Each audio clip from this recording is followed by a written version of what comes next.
Hello and welcome to Weird Careers. I'm your host, E.T. All over the world, people have jobs, and some of those jobs we don't even know exist. There are jobs we don't know a lot about, and there are jobs that we don't even talk about. Well, I'm here to explore all of the above on this podcast. I will be interviewing people from all over the world about their strange and interesting careers. Everything from cosplay to sex work. Oh, did I mention that this show is NSFW? Over the course of this season, we will talk to people in all sorts of fields of work and dive deep into their professions. Also, if you think that you have a weird career or know somebody who has a weird career, let us know at eric@cardinalimages.ca. This show is brought to you in part by Cardinal Images. Get your business looking amazing at a great price. Check out their website at www.cardinalimages.ca for their gallery and quotes.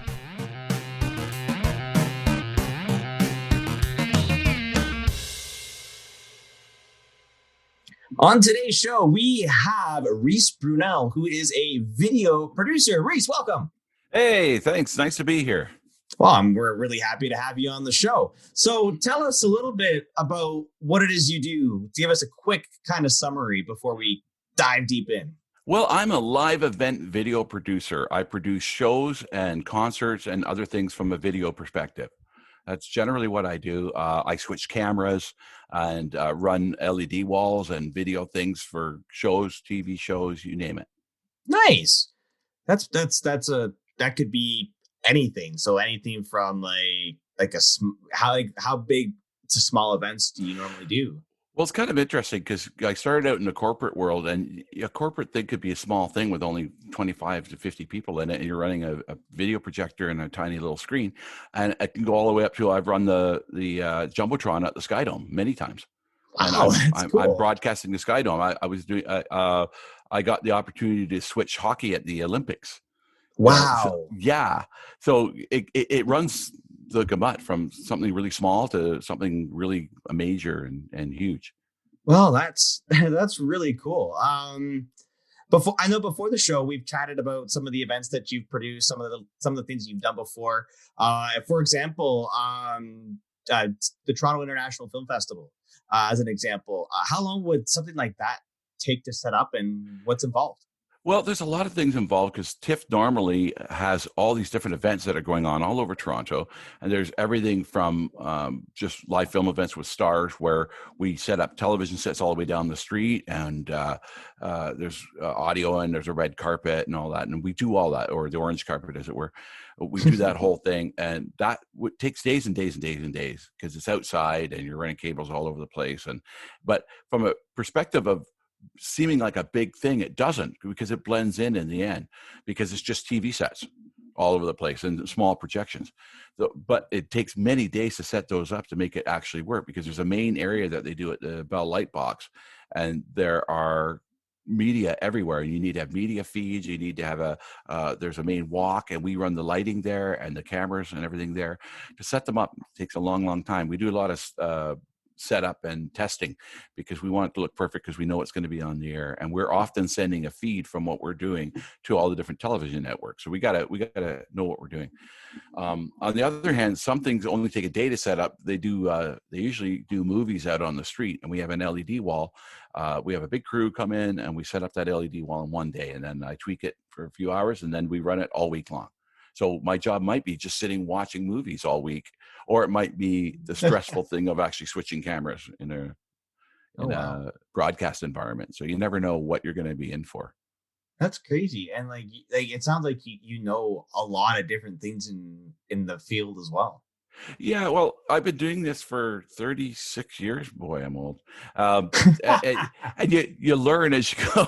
You learn as you go along. You learn one thing, then you learn another, then you learn another, and you get good at something. Originally, I went to school and I got a degree in video production, and I became a producer in television land. So I'm good at being able to operate 3 cameras in a studio and say, this is what should be on the screen right now, and this is what it should look like, and those kinds of things, that the technical side of it.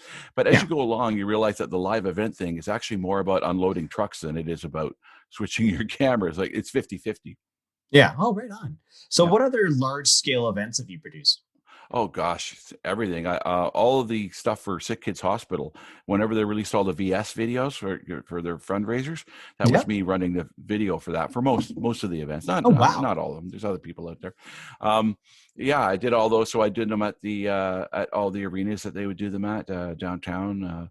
There's some very large events. I do. I did all the ones where they open new hospital wards and things like that. I'd be Wow. there running the show for that. I've done the boxing at the CBC, so Oh I would come wow. in and switch the show for the live boxing, and I'd be sending a feed to the CBC, and they'd be rebroadcasting that. Yeah. When it comes to like the CBC, for example, for years I did their town hall. They'd have to meet together and talk about the budget for hockey night in Canada, for example. But Oh legally, somebody who doesn't work for the company would have to come in there and film it and record it for legal purposes, that you yeah. had a legal recording of it. So I come in and do that and just record that. But I Oh get to know all geez. the juicy details before anybody else. That's pretty cool. Yeah, those kinds of things. Also, I've done a lot of concerts. When Much Music used to do the Much Music Video Awards, I used to do that every Hmm. year. I would do either the background video with all the LEDs and all the crazy things going on, or I'd do the camera switch from the front end, or we do some end of it, like we do I would do, let's say, the after party or Oh some cool. other part of it, because they're large events. You're always in one part of it or another. I also do a thing called True Patriot Love, which is a giant event, which would have happened right about now. Unfortunately, Hmm. it would happen just last week. Hmm. And it's a giant event with 16 screens and lots of cameras and a big act on stage. So Hmm. you'll go from filming somebody on a podium just talking about the foundation that they're working for, whoever it is, or Elon Musk or somebody like that, to filming an actual music video with Bare Naked Ladies, and you're cutting cameras and you're getting a shot of the drummer and you're doing all that. So there's a lot of things to this. That's cool. That kind of leads right into my next question, which is perfect. Being in the profession that you're in, obviously you would meet some very high profile people and celebrities. What would be one of your favorite interactions? Oh man, there are so many I cannot even tell you. I've met so many celebrities.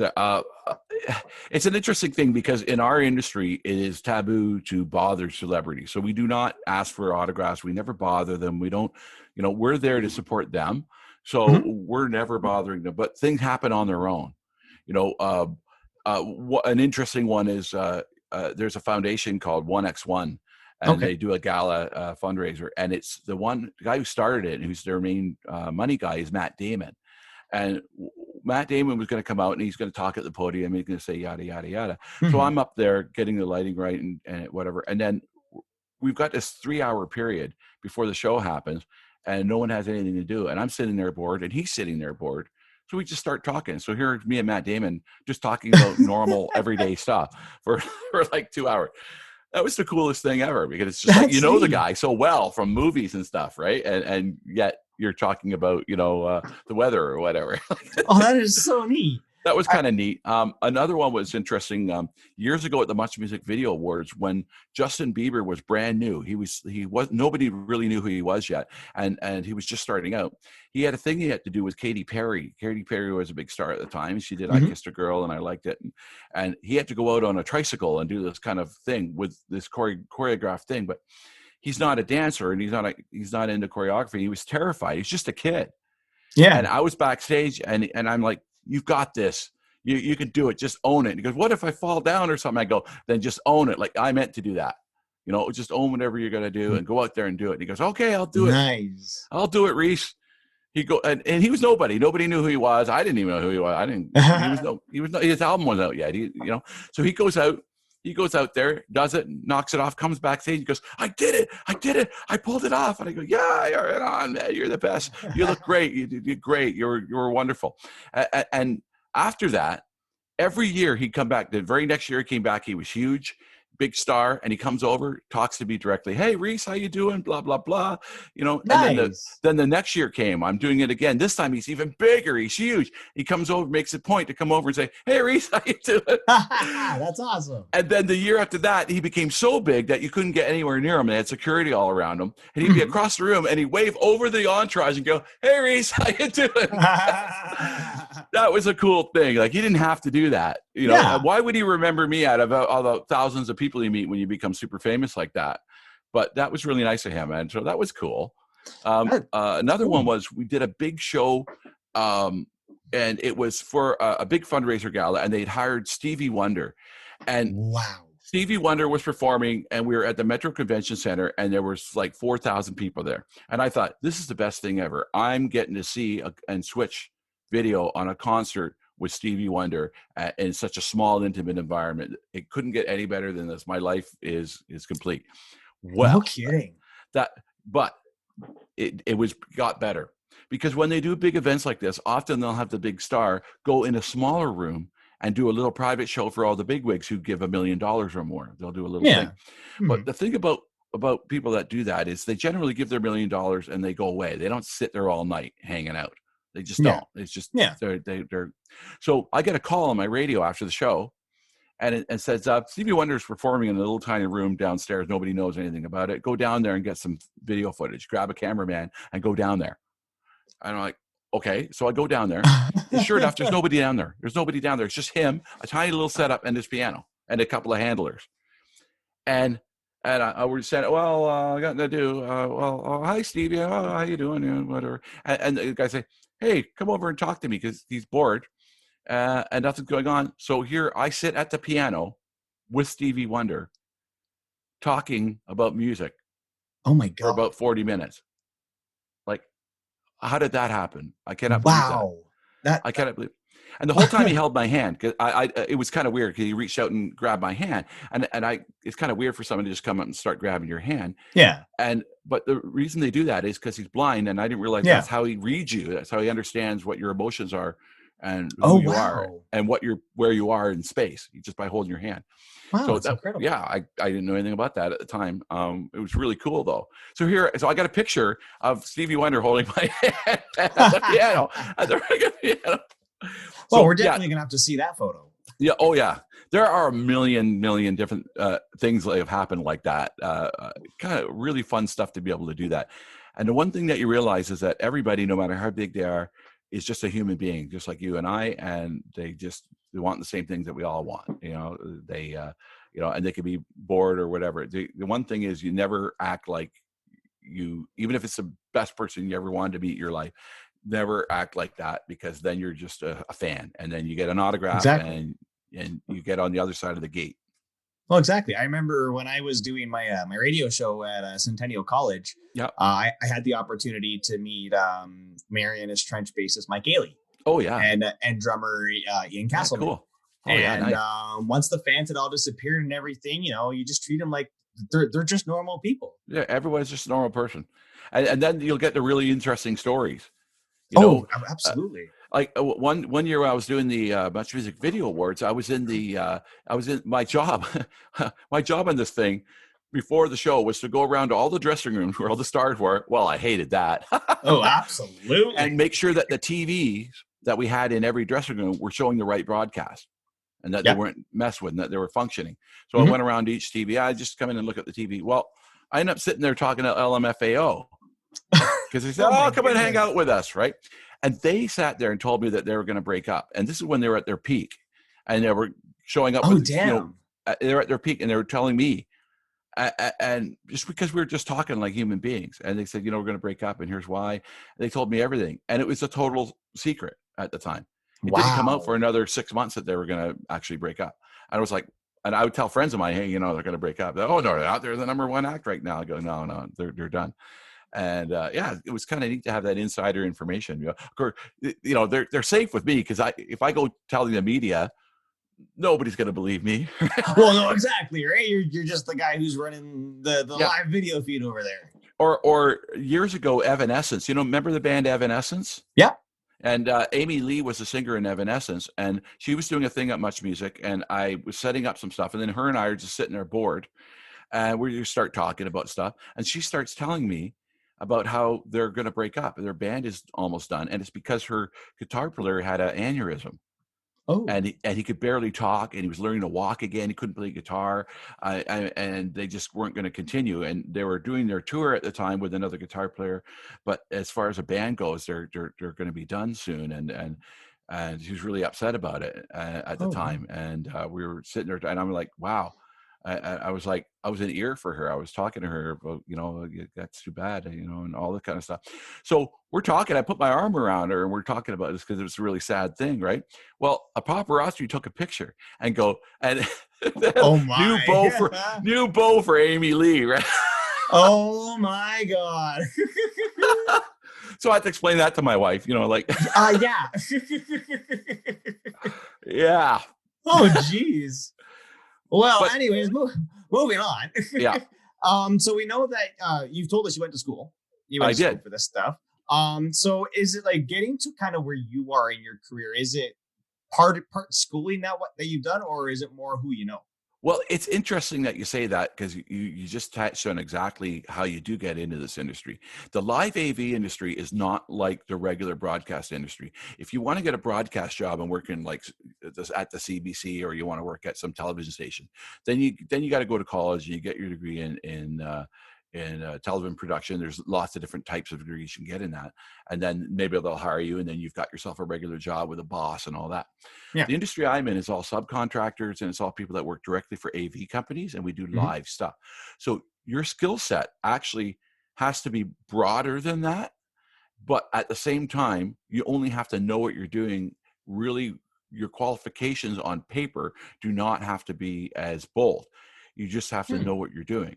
So what I mean by that is, there are two ways to get into the live AV industry. The one way is to go to school and get all these degrees, and then you come in the industry and you don't know half of what you need to know.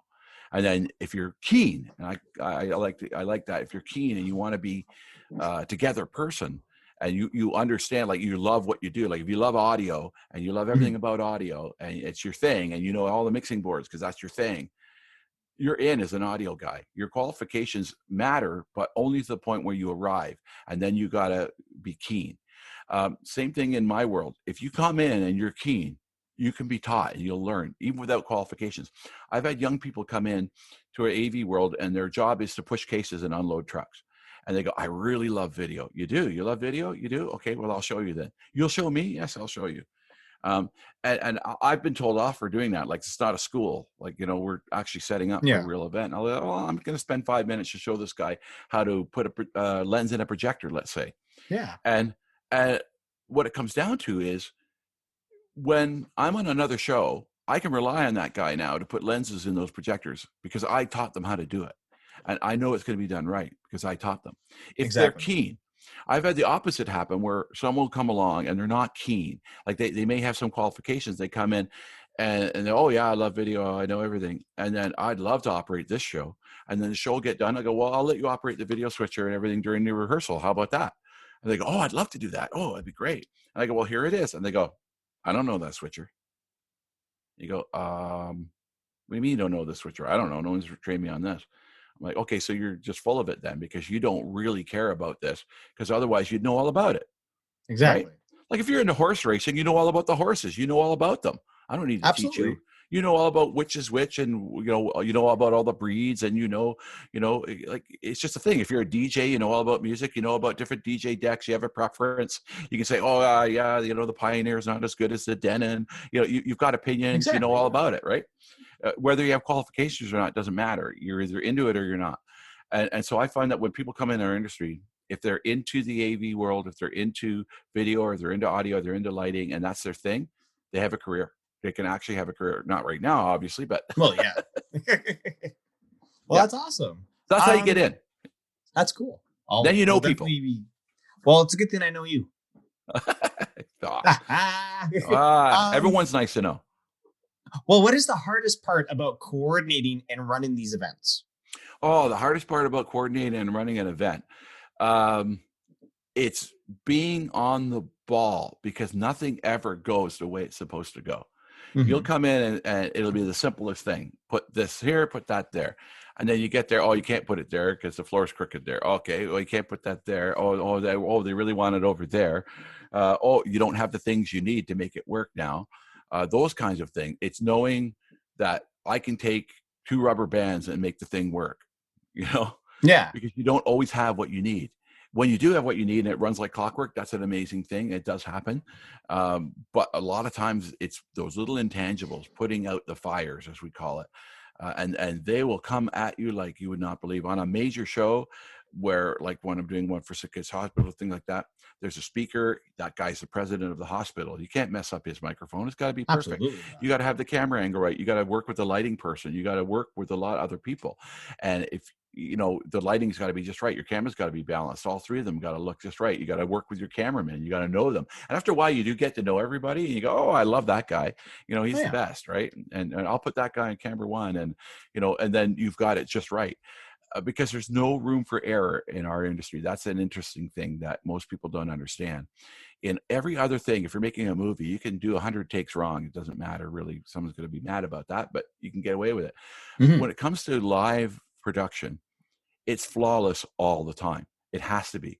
It just has to be. There's no other way around it. And a lot of people get stressed out by it. When I'm on a big show and I'm surrounded by 10,000 monitors and I got scripts in front of me that are, 3 inches deep, and Yeah. I've got all these cues.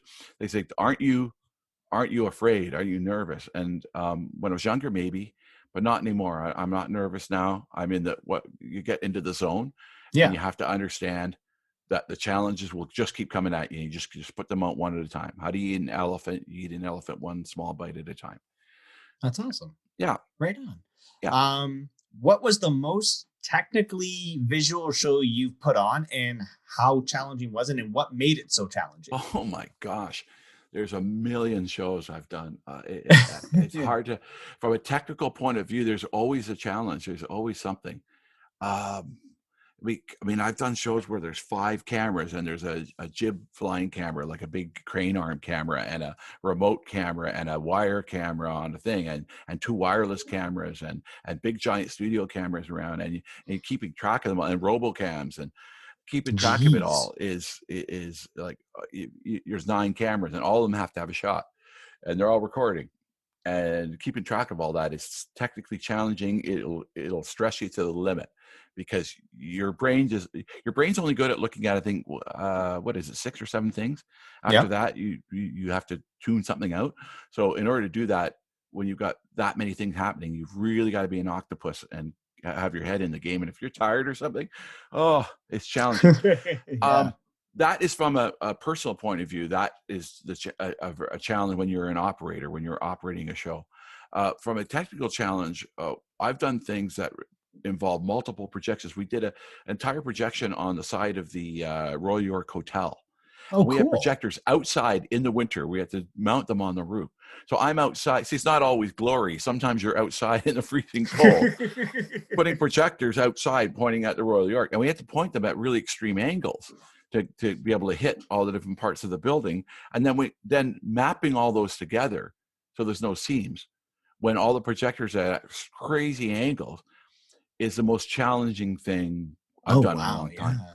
I do a lot of mapping, but a lot of times it's a flat building or it's something with a few curves or bends in it, but where we can put our projectors is straight. But when everything's at a weird angle, it's just like angles on top of angles on top of angles. And you wake up in the middle of the night dreaming about how you're going to try and fix that one problem with the Oh, angle. jeez. Yeah. And sometimes you can't put out those fires. Sometimes there's a little thing in the corner and no one will notice that, but I know it's there and it drives me crazy. So that's a challenge, things like that. And then keeping that running all during Christmas. That was done last year, and the year before we did projections on the Royal York, and it was terrifying when we're setting it up. Once you got it working, it's just like, it's such a sigh of relief when you see it actually functioning. Oh, yeah. I can only imagine. Technically challenging, yeah. Or when we do Nuit Blanche, and I did a thing once where it was all up the side of a tall building, multiple projectors all stacked on top of each other, all running on software, all Wow. doing a really high, long projection. And it was a projection of a digger tearing the building down. Wow. And at night, it looked so real that people would come down the street and cross the street because they would see that, oh God, the building's coming down. It was just projection. But to map all that, to get all those angles just right, because every time the next projector is pointing higher, it's pointing at a steeper angle. So the first projector is straight on, no big deal. The next one's a little less, a little less, a little less. But by the time you get to the top one, it is pointing at such an extreme angle. And you have to correct for all that so it looks correct. And it's challenging. It's challenging. It keeps you at night. So does your profession take you around the world? Yes, it does. I get to go all over the place. Like, what are some of the interesting places you've been? Oh man, everywhere. Mostly North America, but I've been all over the place. Been to different places in the world. Been to Europe to do some stuff. There was a Canadian gallery that was being done out in Europe, so I went and did that. Went to Saudi Arabia once and did an event out there, and our speakers melted in the hot sun. Wow. Yeah. That doesn't sound fun. My last major show before COVID, I was in New Orleans, and I got to spend 2 weeks in New Orleans, hanging out there and going to see all the sites there. I mean, you get paid to go there, and we were doing a conference, of course. Yeah. Once the conference is done, Bourbon Street is open. Absolutely. Yeah. So like the one in Saudi Arabia has me curious. Like, what event were you doing in Saudi Arabia? Well, it was a thing for one of the princes. I can't say, but it was just an event they were doing, and they wanted to use our production to do it. I don't even know why they had us down there, but we went and did the production. And we brought our PA down there, and this whole thing was set up in the desert with these speakers and everything. But you don't realize that it is hotter there than you can imagine. The speakers we brought are actually made of some sort of polycarbonate plastic, and some of them actually melted. Like full on melted, or they like melted down. They looked like someone hit them with a blowtorch. Yeah. Oh my God. Yeah. What were the temperatures there? Oh, I didn't have a 40 degrees. 50. Oh my God! Wow. Yeah. And for those folks listening outside in America, it's 120. America, that is 120 in the shade. Yeah. Jeez. It's a dry heat, though.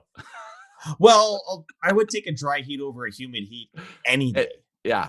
You can actually tolerate it. You realize why they wear all the robes there, because you're actually keeping your own body heat in, and you're keeping the heat from the outside from getting to you. So it literally keeps you cool. Yeah, keeps you cool to wear all the hot robes. Yeah, because it's a weird way to look at it, but it works. Yeah, you heat up to body temperature, and then the heat can't get in from the sun. Oh, yeah. Very smart. A little hot pocket. Before we go, I do want to ask you one more important question. Well, more of an advice kind of thing for those who are looking to get into this. Mm-hmm. What is your number one piece of advice that you would give somebody looking to get into the AV business? Well, I kind of covered it earlier. Be keen. I call it being keen. Be into what you're doing, because it's one of those things. If you do what you love, then you never work a day in your life. So if you love audio, if audio is your thing and you love audio, then you can go to any AV company and they'll take you in a lower position. But if you're keen and you really love it and it's your thing, you can build a career in that industry. If you love video like I do, it can become your thing. You can become the lead guy. I started in the lowest position. I unloaded trucks and pushed cases when I started, even though I've got my degree. Yeah, right. Here's your case. Go push it. Right. Yeah, the thing that people don't understand about our industry too.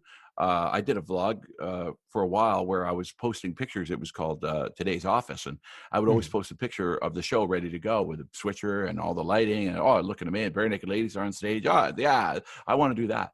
But what I'm not showing you is a picture at 5 o'clock in the morning when there's a 52-foot transport truck, and we have to unload that truck, and it's on a stinky loading dock with garbage on the dock that reeks, and it's hot in a hot sweltering sun. And we're dying, and we got to push these cases upstairs, and we got to go in a tiny little elevator, and we have to spend 4 hours just moving things before we can start. We're not showing those things. But so if you're keen and you love what you do enough to put up with those kinds of things, then the industry is for you, and you can build a wonderful career in it. It's been one of the most stable industries there is. I highly recommend it. Except, I mean, right now our industry is completely closed down, but that's not going to be forever. It will come back eventually. And when it does, it'll go back to being the most stable industry. Normally, it doesn't even go down when there's economic downturn. It stays pretty solid. It's hard work. It's mostly a game for young people. When you get a little bit older, it's harder because you got to physically move things. Sure. In my case, I've been doing it so long that I'm a lead now. You still have to do the hard work, though. It does not get you out of doing hard work. Oh yeah. So if you like hard work and you're keen, you can get into this industry, no problem. I highly suggest anyone that wants to do it, though, to get a bit of an education first in whatever it is. You can take a college course or a high school course in AV, in either audio or video or lighting are the most common ones. There's also staging as well. There's a rich history in staging too. They work the hardest though, and they get paid the least. So I don't like it, but but those people are amazing. They do amazing things. Well, that's awesome. Well, I thank you so much for coming on today, Reese. It's been an absolute pleasure to have you on today. Oh, thanks for having me. I love talking to you. Well, I'm flattered. Yeah. Well, ladies and gentlemen, and those beyond the binary, that was Reese Brunelle joining us today via Zoom. This episode is brought to you in part by Zoom.us, keeping you connected securely wherever you are. Thank you for joining us today on Weird Careers. Please don't forget to like and subscribe, and don't forget to share with your family and friends. I'm E.T. Until next time, cheers.